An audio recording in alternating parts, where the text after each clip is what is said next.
Vetenskapens värld sommar visar de mest önskade filmerna. Är kriga en instinkt vi har? Eller något vi lärt oss göra? War has been something that human beings have done for quite a long time. I believe that the evidence shows that there was a time before war. We did not start warfare because we became farmers. Anybody who proposes that just simply doesn't know the facts.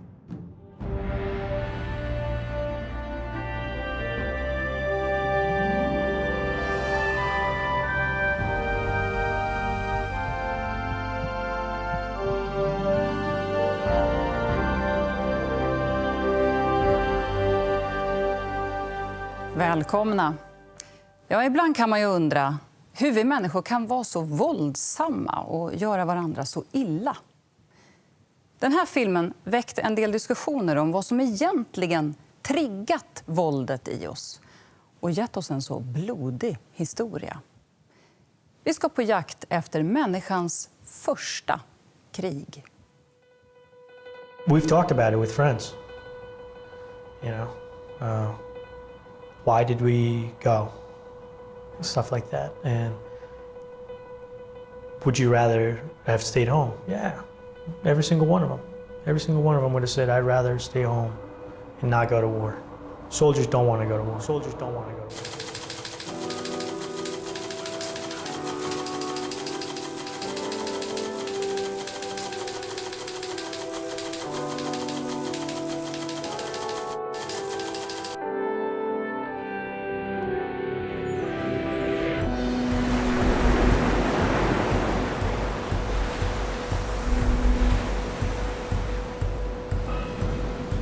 Människan är kanske det märkligaste, mest paradoxala djur som någonsin strövat omkring på jordens yta.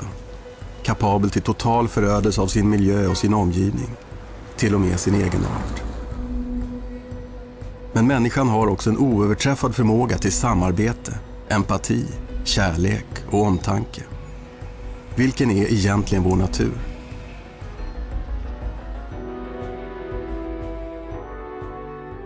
Människans historia verkar ju vara dränkt i blod. Krig och konflikter har avlöst varandra i en obruten kedja långt tillbaka i historien. Men vår fråga är om krig är en del av vårt naturliga arv, eller snarare något som uppstod vid en given tidpunkt. Är det en instinkt, eller en uppfinning som sprider sig som ett virus genom vår historia? Det här är en resa i människans blodiga förflutna. Det handlar inte om krigets historiska karaktärer, som Hitler, Stalin eller Gaddafi.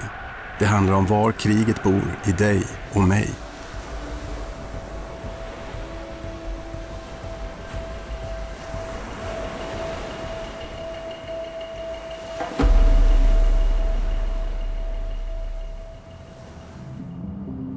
I mean, there's conflict in this conflict. There's conflict that involves aggression and passion. But if you have a look at today's evidence, the world is full of wars and aggression, and somewhere there must have been there's a change of behavior. Jag är gammal vapenvägrare, så kallad pacifist. Jobbade på en bondgård i Småland istället för att göra lumpen. Och det var i den vevan jag började fundera över det där med krig. Det kan ju verka så självklart. Hela vår kända historia har människor gått i krig för sitt land och för saker som är värda att försvara. Men har det alltid funnits krig? Det finns olika svar på den frågan. Sedan några år tillbaka har jag jobbat tillsammans med två fotografer, Simon Stanford och Tim Facey, båda från Sydafrika. Och vi har diskuterat det här på våra resor. De har en helt annan bakgrund än jag. Uppvuxna under apartheidtiden. De har varit med i krig, sett vänner slåss och dö. De vet mer än jag om den sidan av människans natur. Vi har helt olika utgångspunkter, men samma fråga. Och vi ska söka spåren efter det första kriget mellan människor.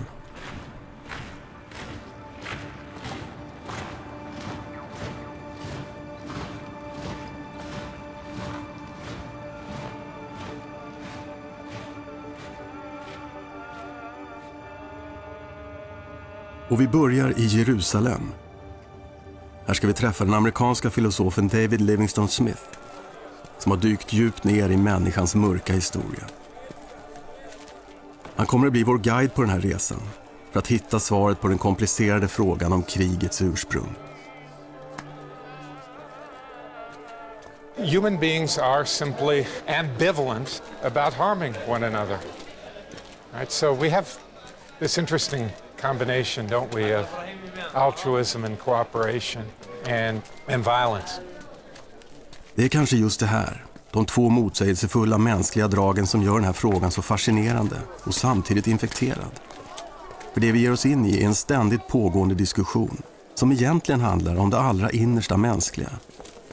Och David Livingstone Smith säger att det första vi måste förstå är att forskare av tradition har delat upp sig i två läger i sin syn på krigens uppkomst. One view is that human beings are innately bloodthirsty, dangerous creatures, and that our warlike tendencies are constrained only by culture. And left to our own devices, we would rampage, rape, and kill, and so on. The other view is that we are by nature cooperative, benign primates, and that culture corrupts us, culture leads us to commit atrocities on one another. So they're really mirror images of one another. Man, the killer ape, versus man, the benign, noble savage. Och de är djupt oense om var vi ska söka krigens uppkomst, de två grupperna som vi kan kalla hökar och duvor. Hökarna tror att krigen uppstod för flera miljoner år sedan, nedärvt sedan mänsklighetens gryning och att krigen har präglat vår tillvaro sedan dess. Den andra sidan, duvorna, tror att krigen bara har en historia som sträcker sig 10 000 år tillbaka i tiden. Innan dess rådde fred mellan människor, sedan tidernas begynnelse. Men vem ska man tro på? Duvor eller hökar? Har överhuvudtaget någon av dem rätt? Det kan ju verka så självklart om man tittar på vår moderna historia där krigen avlöst varandra. Och det går att sätta siffror på krigen. Bara under förra seklet, 1900-talet, dog 170 miljoner människor i krigsrelaterat våld enligt David Livingstone Smith. 1,7 miljoner människor per år. 4 630 döda per dag. 193 i timmen. 3 i minuten. Det är lätt att förstå att undersökningar visar att en majoritet av befolkningen i västvärlden tror att krig är naturligt och oundvikligt. En del av vår natur, och att vi människor har en instinkt för krig. Now these questions are not new. War in one form or another appeared with the first man. At the dawn of history, its morality was not questioned. It was simply a fact, like drought or disease. The manner in which tribes and then civilizations sought power and settled their differences. Men diskussionen är långt ifrån avgjord, även om vår moderna historia verkar ge hökarna rätt. Människan tycks vara en mördarapa om vår natur får fritt spelrum. Ändå är oenigheten mellan hökar och duvor idag lika intensiv som den någonsin varit. We have vociferous proponents of both views. And it's actually not clear-cut if we look at our recent history that the killer ape idea wins out. If you look at homicide rates, for instance, they're remarkably low for a killer ape. It's also notorious that it's difficult to get combatants in close combat to kill one another. So in the military, where you're expected to kill, you're rewarded for killing, it's actually difficult to get people to the point where they can look at another person in the eye, as opposed to an unmanned drone or a long-range weapon, and blow their brains out. So the evidence is not unequivocally in favor of either view. We have a horror of killing, which is really universally acknowledged all over the world, and yet it's something that we indulge in fairly frequently. And that's a puzzle that needs explaining. Forskarvärlden är alltså kluven. Det är vi också. Men allra mest kluven är kanske den som varit i krig. Den som kan berätta om det där som är så svårt att förstå.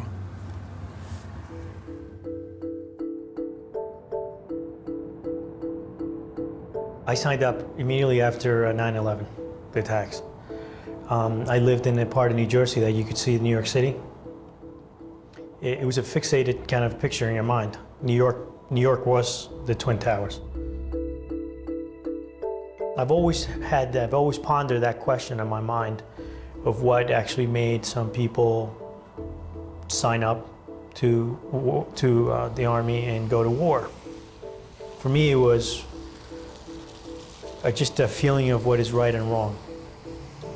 It was what the country needed. You are part of something that's bigger than you are.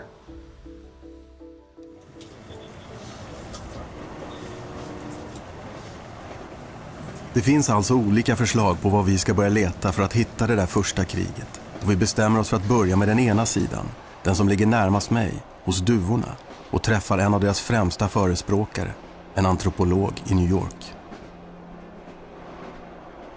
It's very understandable that people think war has always been part of human history because throughout recorded history, that's largely been the case. War has been something that human beings have done for quite a long time. The question is whether war has always existed. I believe that the evidence shows that although war has a great deal of time depth, it also has an origin. There was a time before war.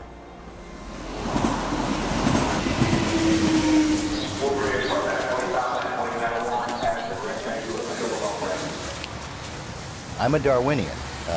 I am a firm believer in evolution. It's what kind of evolution that you believe in. The position I'm taking here is not that we're inclined to peace. I believe human beings are evolved to be cooperative. I think there's a great deal of emphasis for that.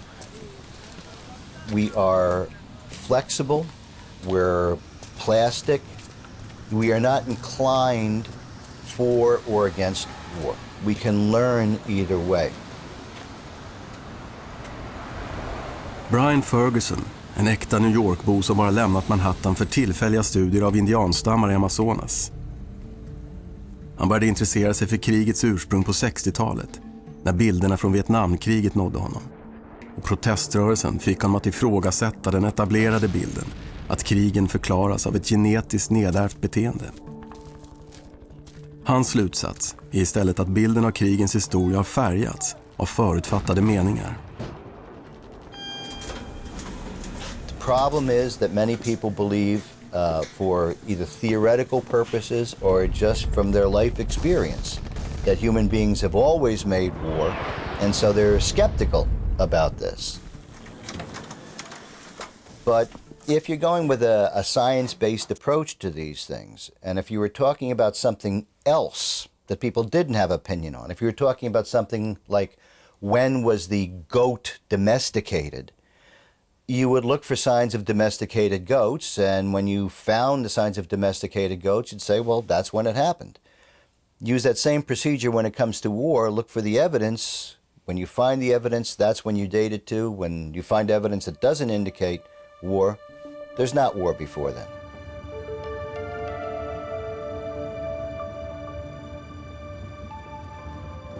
Det är många som till att börja med har svårt att tro på det Brian Ferguson säger. Att det är vår förmåga till samarbete som varit den drivande kraften i vår utveckling. Och att vi vid en speciell händelse i vår historia lärde oss att kriga. Men det är den händelsen vi måste söka spår efter för att hitta det första kriget, säger Brian Ferguson.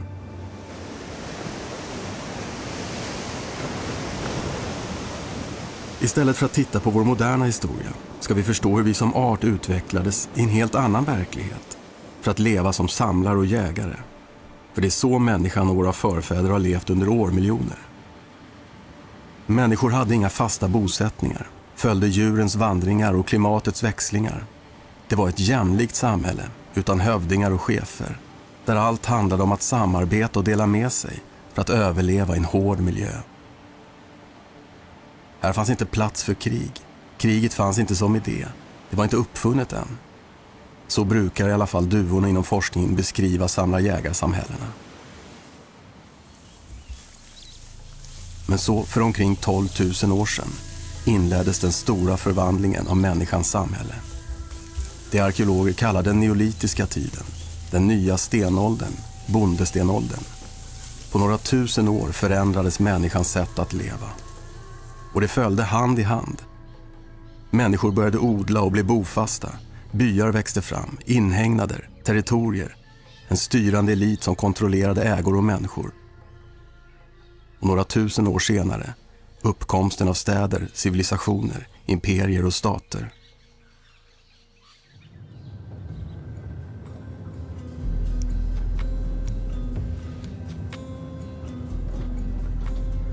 Och om vi ska hitta det första kriget på vår resa så ska vi leta efter spåren av den där omvandlingen. Och vi ska börja någonstans i Mellanöstern. För det var där jordbruket först slog igenom. Och det är där de äldsta bevisen för krig borde finnas. Egentligen låter det ju som en enkel match. Vi ska leta där duvorna säger att krig uppstod, så avgörs den här frågan. Och alla pratar om en plats i sydöstra Turkiet, i Tigris och Eufrats källor. En plats som heter Göbekli Tepe. It's quite a long way around from there. Yeah, but it's quite long. No, maybe not. Maybe it's better It's a to lot turn back. shorter, eh? Yeah.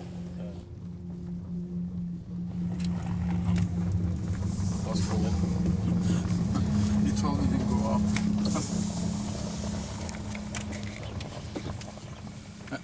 Merhaba, Göbektepe kadar bu? Under de senaste 15 åren har arkeologer undersökt Göbekli Tepe och gjort sensationella upptäckter från den där avgörande förändringen i människans historia. Och det är där vi måste börja för att förstå varför människans historia verkar hopplöst sammanflätad med krig och våldsamma konflikter. So I went to training in Fort Knox, Kentucky. It was short training. It was only about 3 months, I believe. I believe that's part of the more intricate indoctrination of becoming a soldier, of learning how to fight hand to hand and shedding the fears that come along with fighting. You know, it's quite the transformation. And shortly after being assigned to the unit, I got orders to ship out, and I was deployed to Iraq.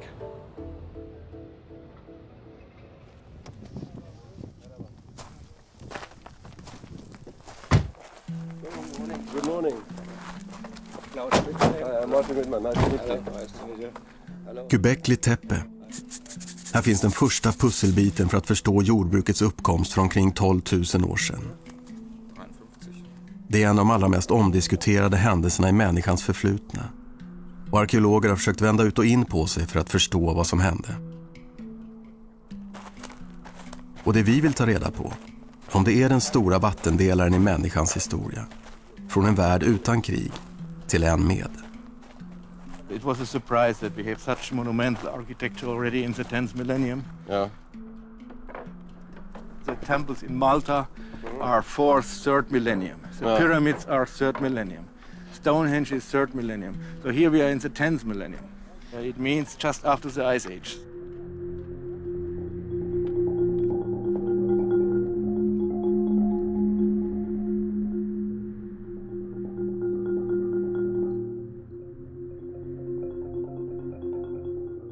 The people in this time still had been hunter-gatherers, so the village farming way of life was not invented. But these people here, they are doing it. So they are building this monumental architecture here, but they are the same people who are inventing the new way of life, the agricultural way of life. They are inventing the domestication of cereals, of other plants, and a little bit later of animals. And this is a basic need for a Neolithic way of life, for a food-producing way of life. We recognize at the end of the Ice Age, everywhere in the world is a very big change. Now, the nature is changing rapidly its conditions, and everywhere it has a strong impact on humanity. Det var alltså här det hände. Det var människorna på platser som i Göbekli Tepe som gjorde det först. Övergick från en livsform till en annan. Från samlare och jägare till jordbrukare. Och samtidigt som de började odla sådde människor frö till framtida krig och konflikter, enligt duvornas sätt att se det.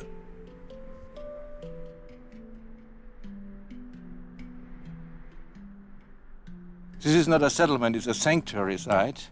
People came here for meetings, for feastings, they stayed here for some weeks or some months even.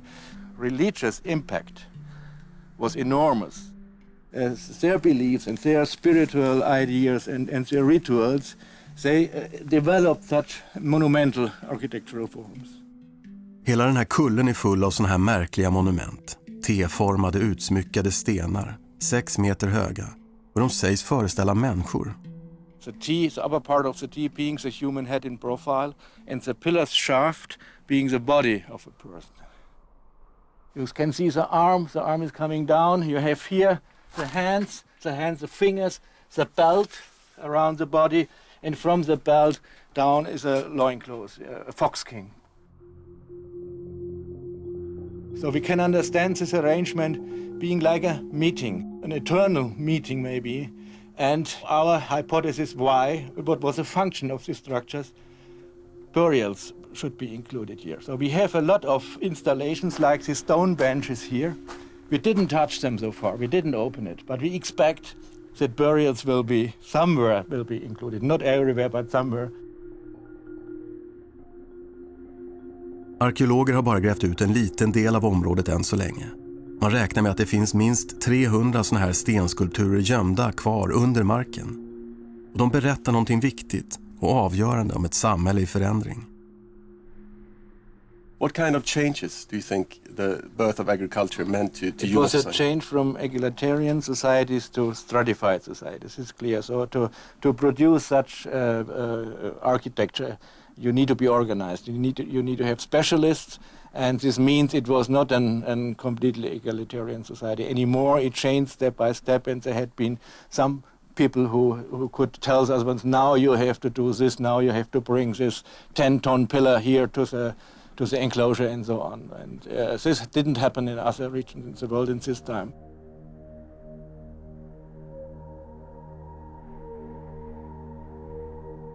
What we can recognize here is their competition between several groups. It looks like there had been several, let's call them clans, and every clan had its own enclosure. And another clan wanted to build a bigger one, and so on.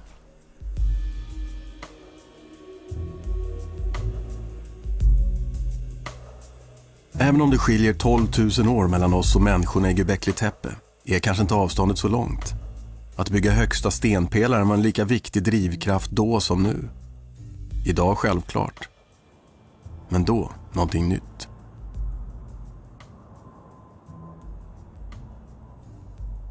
And competition very easily includes rivalry and finally war. So, but we don't have a direct proof of war here at society. But the people have a lot of weapons, so they would be able to go to war. What kind of weapons? Mainly arrowheads, but also maces. We have spears, we have daggers. So they are well equipped with weapons. But hunter-gatherer need weapons. But maces, you can think about, do you need a mace for hunting, or is it already a symbol of power or a symbol for war? Inga direkta spår efter krig i Göbekli Tepe alltså. Men enkla vapen och ett samhälle i stark förändring. Och de här förändringarna tog fart på många andra platser ungefär samtidigt, runt om i hela Mellanöstern. Det dyker upp spår av de första böndernas byar som blev större och fler. Och en av de stora gåtorna för arkeologer har varit varför människor övergick till jordbruk. Förklaringar som klimatförändringar eller för att föda en ständigt växande befolkning har varit populära. Men med de nya upptäckterna är kanske fokus på väg att skifta. På universitetet i Reading utanför London finns en av världens ledande experter på övergången till jordbruk. Han har undersökt flera av de nyupptäckta boplatserna i Mellanöstern. Och han har en helt annan förklaring. Over the last, I suppose, 10 years, an increasing amount of evidence suggests that the social factors are playing a more predominant role. It has led to quite a radical change in my own view of Neolithic origins, and I think actually of the academic community as a whole. A number of sites have been now discovered which fall into this very early Neolithic phase, which suggests people are still living by hunting and gathering, but really have transformed their social organisation and their ideology for reasons that we don't fully understand, but that these are really driving that Neolithic transition process. Also, this has persuaded me that those social and ideological factors are happening and changing society before the economic change. So they seem to be driving the process. If you take some of these sites, if you've got hundreds of people gathering, and they're not only gathering for whatever celebrations are happening, but they're also gathering to actually build these things. I mean, it's an enormous quantity of work, just the labour. So you have to get these people together. They need feeding. You're going to have a very intensive exploitation of the wild plants and the wild animals in the vicinity of the sites. And I think it's probably from that intensive cultivation that almost accidentally you start shifting some of the plants into domesticated types and become dependent on humans to actually harvest them. And once they're dependent on humans, humans become dependent on them. So it's almost like an accidental process that ends up in the farming cultures. Ritualer och ceremonier kom först, bofasthet och odling senare. Och i det finns kanske den stora paradoxen i den här historien. Den sociala drivkraften som låg bakom jordbrukets uppkomst förklarar också att krigen dyker upp i människans samhällen. Within these communities, you can see that there would have been quite substantial social and economic consequences. Now, once you have cultivating stands of wild barley or wheat, you're harvesting them at particular times of year, you're then storing that grain to eat during the other months of the year. You then have to think, how do we manage that storage? Who distributes the grain? Who owns it? I think in the hunter-gatherers, these aren't really important issues. Immense amount of sharing goes on, and it's not really appropriate for hunter-gatherers to talk about owning things, even if they may feel it, because those societies rely on sharing. With farming, because you're putting a lot of investment in yourself, I think there's notions of ownership and property and territoriality emerge, which then has all sorts of knock-on effects in terms of society. Once you're in a farming world, you do have this potential to unleash what you might think of inherent aggressiveness in humans.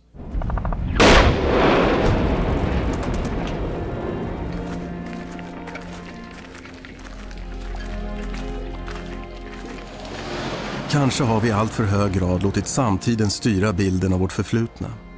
1932 skrev Nobelpristagaren Albert Einstein ett brev till Sigmund Freud där han frågade var krigen mellan människor kommer ifrån. Freud, som var gammal och sjuk när han fick brevet, svarade att han numera trodde att våra destruktiva krafter var lika viktiga instinkter för vårt beteende som sexualiteten. Precis som andra djur är vi benägna att ta till våld för att lösa konflikter, skrev Freud. Från början genom ren och rå muskelkraft, senare med allt mer avancerade vapen. Det ligger i våra instinkter, nedärvda sedan urtiden. Brevväxlingen mellan Einstein och Freud gavs ut i en liten bok, Varum krig. Det var en av böckerna som brändes på bål i slutet av 1930-talet. Och sen bröt kriget ut. Allt verkade bekräfta att människan är mördarapan.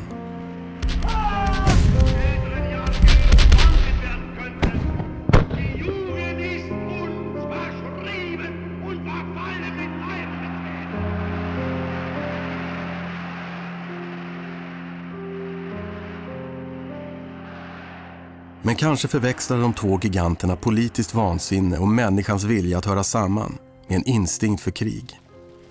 I en undersökning efter kriget svarade 80% av de tillfrågade soldaterna att de aktivt undvikit att döda. Så det krävs något speciellt för att människan ska komma över sin motvilja att ta en annan människas liv.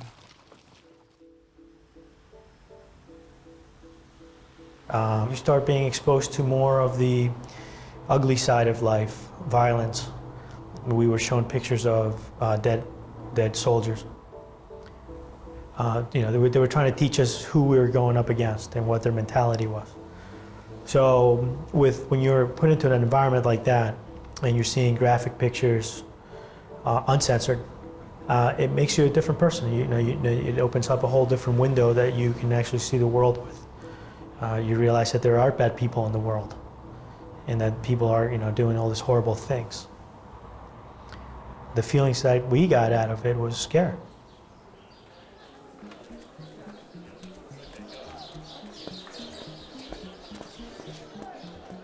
Generally in war, individual combatants do not have a real motivation to go out and perform these acts. And it's the job of those who wish to get us to go out and kill, to convince us that this is a good thing to do, more than a good thing to, a noble thing to do, that it is our moral responsibility to do that it is God's will that we do that. And part of this then is the glorification of the act of slaughter, to present it as an ennobling activity, as something which is heroic, which is worthy of admiration. If this is essential to war, then it really does point to the Neolithic Revolution as the beginnings of war, because this is the first time we have substantial populations making up communities, and this degree of impersonality that goes with that. So we're no longer looking at small bands of people, most of whom are related to one another, all of whom have very intimate ties with one another. We're looking at large social units. Om den här teorin stämmer, att krigens uppkomst ska sökas vid övergången till jordbruk, så borde vi också hitta tydliga arkeologiska bevis om vi går längre fram i tiden. Och det arkeologer brukar leta efter är vapen, skador på skelett eller befästa boplatser. Well, we're going to Jericho. It's the oldest continuously inhabited site that we know. And it's memorable for our purposes because of the famous walls of Jericho.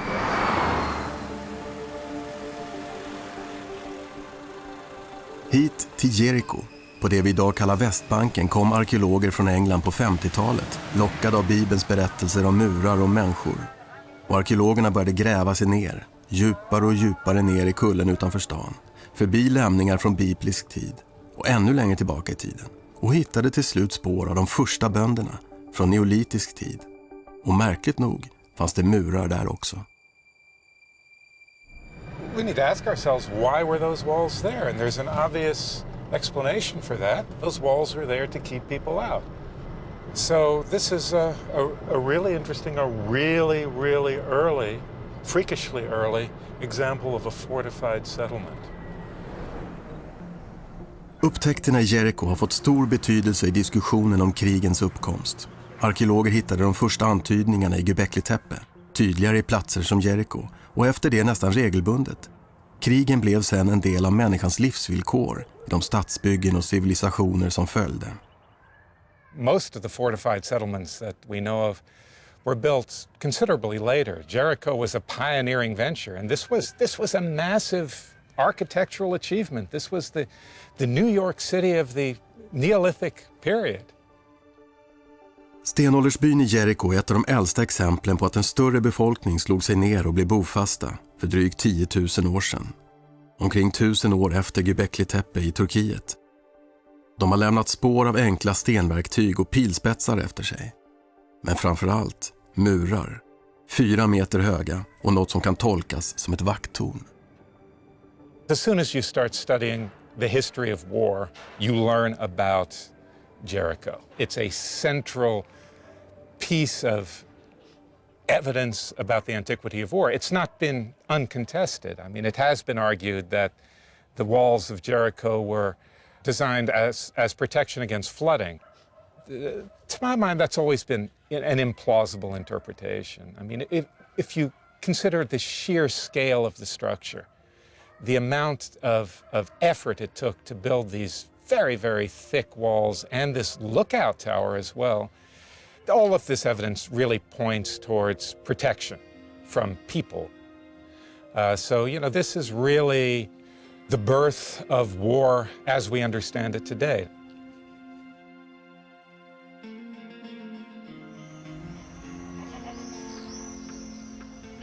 Så då verkar det ganska klart, för mig i alla fall. I Jericho har vi hittat spår efter människans första krig. Under miljoner år levde vi som fredliga samlare och jägare.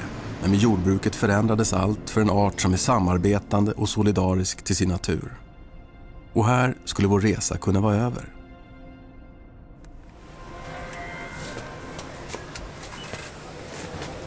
Om det inte vore för att vi får höra talas om ett fynd som legat bortglömt på British Museum i London. Ett fynd som hotar hela den ordning vi har försökt följa.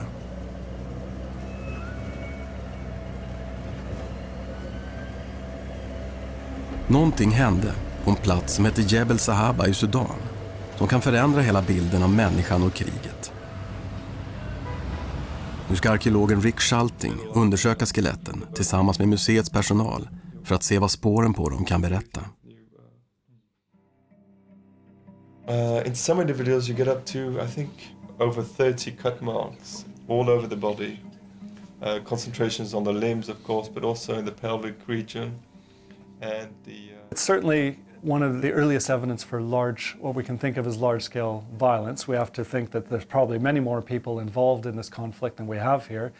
By most accounts, we could qualify this as an early episode of warfare.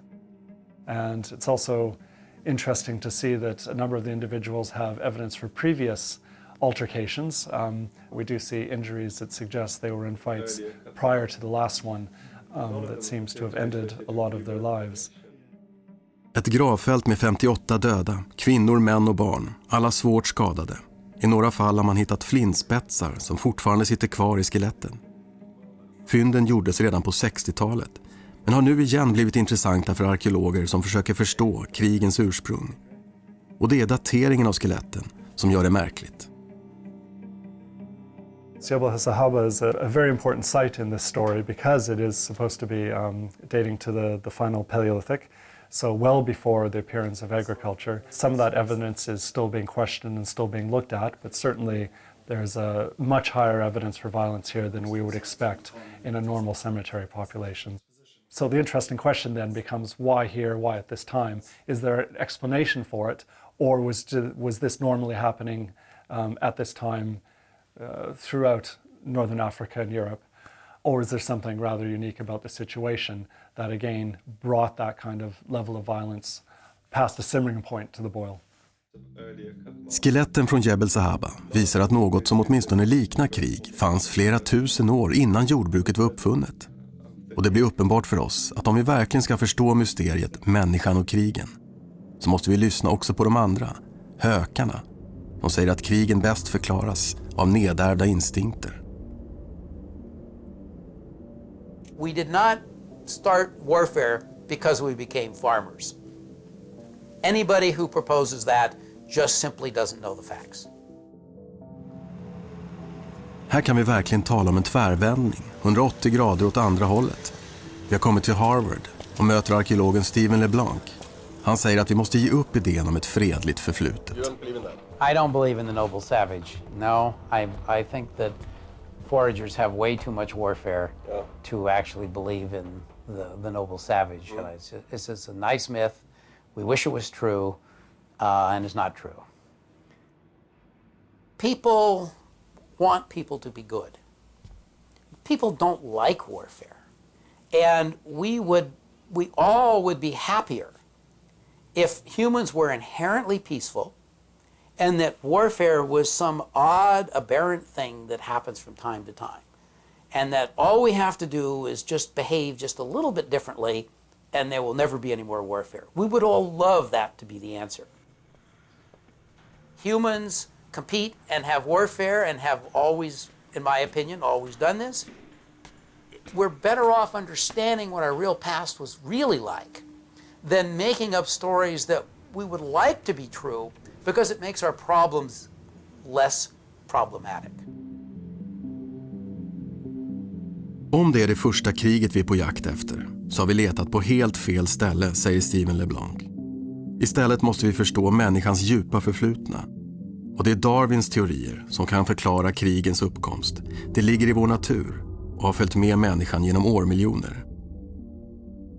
I sin bok om människans ursprung skrev Darwin att krig en gång var en viktig kraft i vår evolution. De förhistoriska människorna var ständigt i strid med varandra, precis som dagens vildar, skrev Darwin. I kampen för överlevnad i naturen vinner de som är bäst anpassade, och livet i ursprunget var hårt. Den starkaste överlevde och spred sina gener. Och krigen var en del av människans framgång i utvecklingen. It's very hard to escape the idea that warfare was a result of competition over scarce resources, and that when you have the intelligence of humans, the way you do this is through warfare, at least in part. The question then becomes, if this has gone on for long enough, has there been selection for human behaviors that make you good at warfare? And the answer, I suspect, is yes. Har vi alltså gått på myten när vi letat efter människans första krig, lurad av en förhoppning om ett fredligt förflutet? Precis som många arkeologer har gjort, säger Steven LeBlanc. Forskare har helt enkelt inte letat tillräckligt noggrant och bara sett det man vill se. This is a Australian Aborigine shield. It's made out of wood. Nobody makes shields out of any material that isn't perishable until you have the Bronze Age. So one of the clear evidences of warfare is a shield. You don't use them for anything else, yet they don't preserve. So it turns out that looking for warfare amongst foragers can be extremely difficult. The other problem is that the weapons of the hunt and the weapons of the war are the same for foragers. So when you find a spearhead, it doesn't mean that it was only for hunting deer, but you don't know what it was being used for. And so the presumption has been that the spearhead doesn't have anything to do from warfare because it could have been used for hunting. Of course, it can also be the other way around.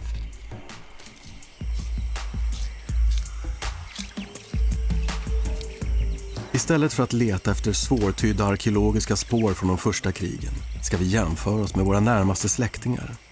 Fram till mitten av 70-talet trodde man att människan var det enda djur som dödar andra av samma art. Schimpanser däremot tänkte man sig som en fredlig art, som i lugn och ro ansade sina vänner och släktingar i skuggan av ett träd. Men så började forskare plötsligt göra observationer och se en helt annan sida av schimpanserna. När resurserna är knappa kämpar också schimpanserna om territorier, som på de här bilderna. Unika filmsekvenser från forskare på Jane Goodall-institutet och schimpanser som förbereder sig för ett anfall. En av dem som var med redan då, på 70-talet, var schimpansforskaren Richard Wrangham. So that changed the view that said only humans kill other members of their own species to one in which we said, okay, other animals can do it too. And that raises big questions. And the questions were particularly big given the fact that chimpanzees are one of our two closest relatives. Och det var lätt för forskarna att se likheter med människornas sätt att gå i krig, med grannar i konkurrens om samma resurser. We do see very striking similarities in not just the fact that some killing goes on, but the killing is directed towards adult males in the neighboring group, and it is done under somewhat similar circumstances. And those circumstances are that when members of two groups meet, they do not try and kill each other if the balance of power is approximately equal or even anything other than wildly imbalanced. But if it's wildly imbalanced, if it's there to the point that the members of one group can kill a victim without serious risk to themselves of being harmed, then they kill.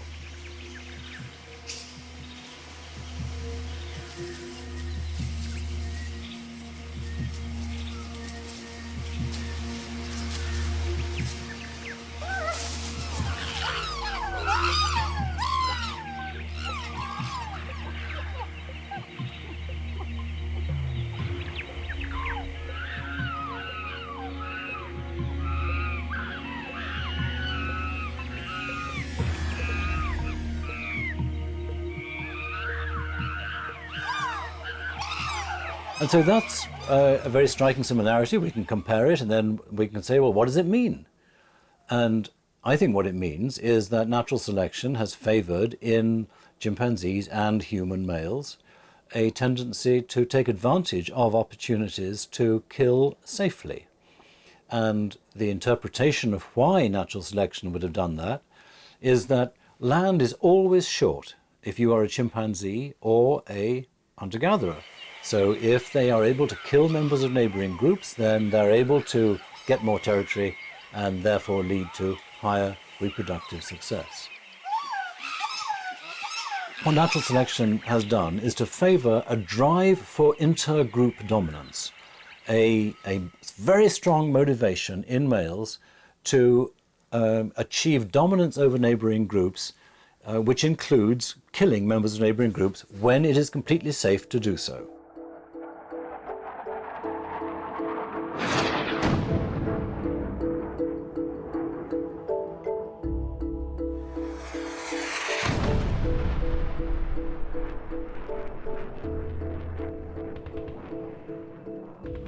I remember I was completely clear about what I had to do. I knew my job. There was no questions about what I had to do. There were no feelings involved. It was almost as if I wasn't there, me personally. The self was not there. I was there not as a robot, but I knew what had to get done.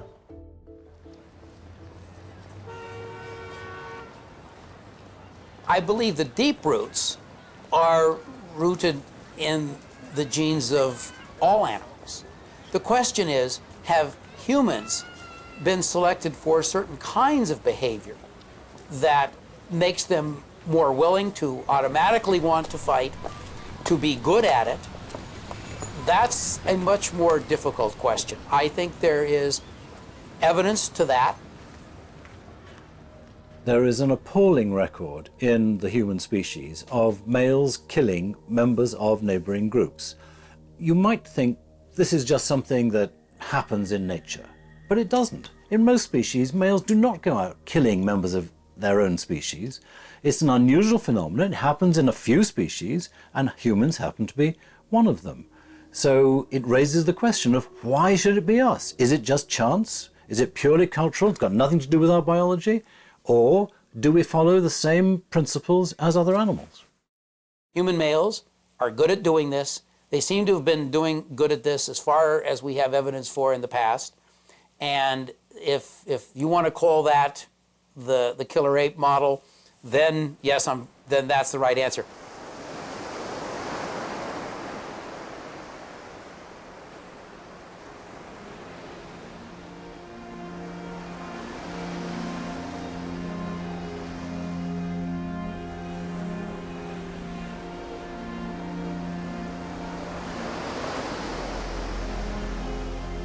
Och här står vi nu med två sidor som låter lika övertygande. Hökar som tror att krigen förklaras av våra nedärvda instinkter och att det krävs något extra för att hålla våra aggressioner i schack. Duvorna tror egentligen precis tvärtom. Det är samarbete och empati som gjort vår art så framgångsrik. Det är snarare de yttre omständigheterna som tvingar fram krigen. Och det gäller både schimpanser och människor. Alla observationer av krigande schimpanser har gjorts efter att människan begränsat deras territorier. Så krig har ingenting med vår eller schimpansernas natur att göra, säger duvorna.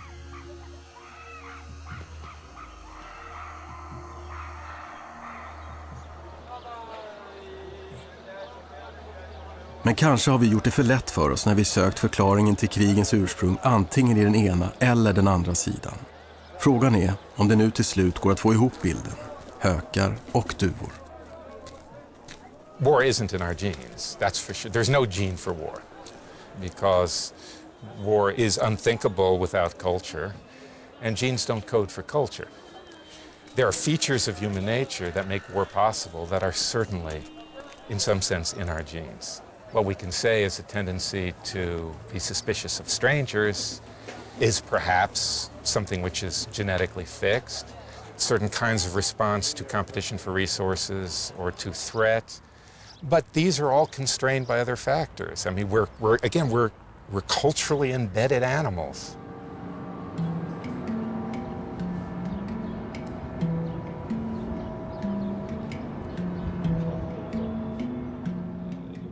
Det har varit ett problem för hökarna att det är svårt att hitta bevis för något som liknar krig som är äldre än 10 000 år.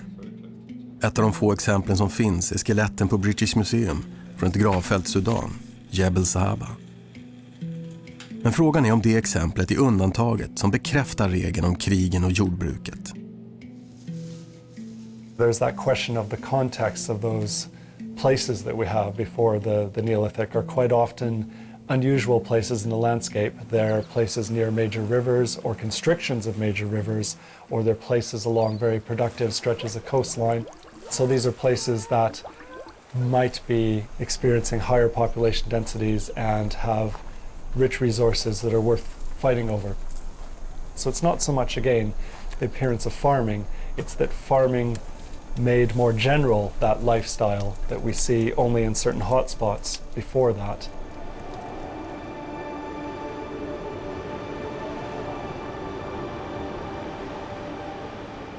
Närmare ett första krig än det i Jebel Sahaba kommer vi inte på vår resa. Det är ett av de äldsta forskare känner till idag. Och Rick Schalting har studerat skelett från hela Europa och han ser en ökning av våld efter jordbrukets införande. Så då finns kanske svaret på gåtan om krigens uppkomst ändå i den där stora omvandlingen av samhället för omkring 12 000 år sedan. Men också i de nedärvda instinkter som hökarna talar om.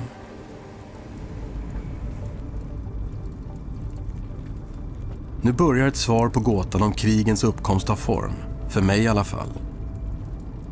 Var för sig kan varken hökar eller duvor förklara krigens ursprung, men tillsammans blir det mer logiskt. Och för att förstå helheten måste vi återvända till tiden för jordbrukets uppkomst. I alla de nya upptäckterna finns något som återkommer. Ett starkt fokus på konst och ritualer. It's telling us something. It's some story being told here. The Stone Age people understood the meaning of it. We just can try to come a little bit nearer. There it starts with an H-shaped motif, clearly visible. And below it there are 3 snakes, the heads of the snakes. And again this H-shaped motif. We don't know the meaning of it. It's clearly not an animal, it's some abstract motif. And now we have an animal with 6 legs, an insect, maybe a bee. Det finns inget facit till vad bilderna betyder, men Klaus Schmidts tolkning är att konsten framförallt visar hur viktigt det var att identifiera och hålla ihop grupper och klaner i det nya samhälle som växte fram. Och kanske hänger det ihop. Den sociala driften förklarar jordbrukets uppkomst och att människans aggressiva instinkter nådde nya och tidigare okända nivåer.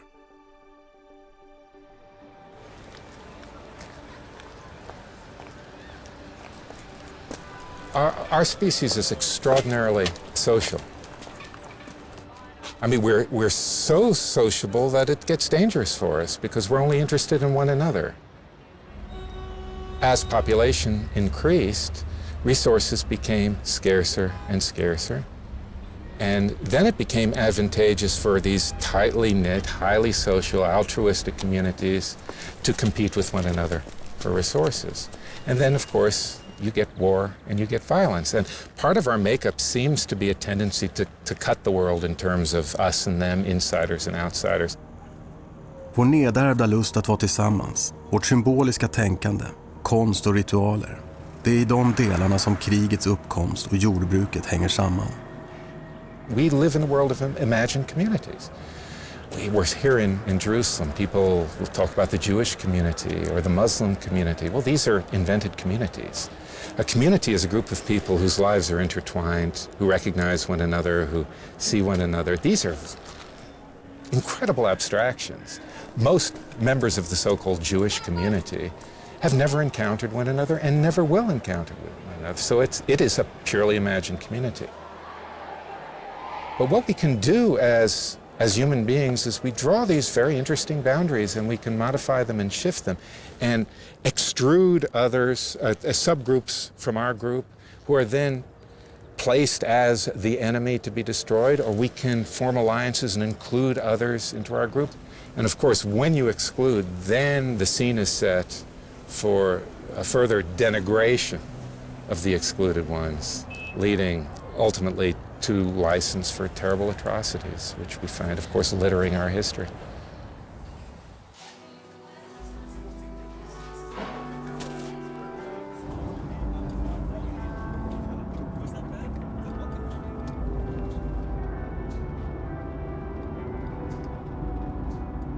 Kanske finns svaret på gåtan Människan och kriget i just det dubbla ansikte som vi gav oss ut för att försöka förstå. Vi har aggressiva instinkter, men också mycket starka sociala drifter. För mig blir svaret att de stora förändringarna för 12 000 år sedan gjorde det möjligt för kriget att få fäste i människans samhälle. Vad som hänt vid olika tidpunkter i vår historia beror på samspelet mellan de impulser vi bär inom oss, snarare än att vi bara är en aggressiv apa eller en ädel vilde. We have a horror of bloodshed. We have a horror of cruelty. This is universally acknowledged that taking human life is something wicked, something to be abhorred. And at the same time, we perpetuate atrocity. We harm, we hurt, we kill members of our own kind. And therefore, we have ways of overcoming our own deep inhibitions against killing. Now, it's very, very important to understand, I think, that these are both deeply rooted, probably ultimately biologically rooted aspects of human nature. It is not that one is more fundamental than the other, but the two dynamics contest with one another for possession of the human heart.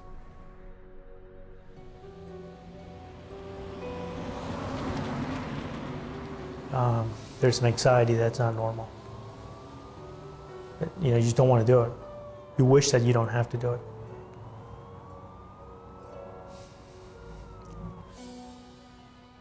All of that, you know, it's not normal. I mean, it makes you feel horrible. You know, as a human being, you want to make sure that that doesn't happen ever again. These are things that will stay with you for the rest of your life. People don't want to fight. If you'd rather watch TV, what would you rather do? What would you rather do?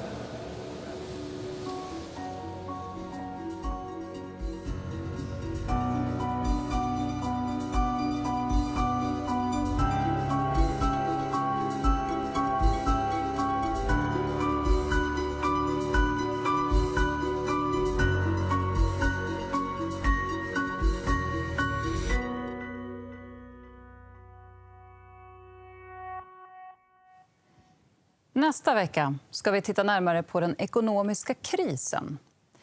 Varför såg inte världens ledande ekonomer vart vi var på väg?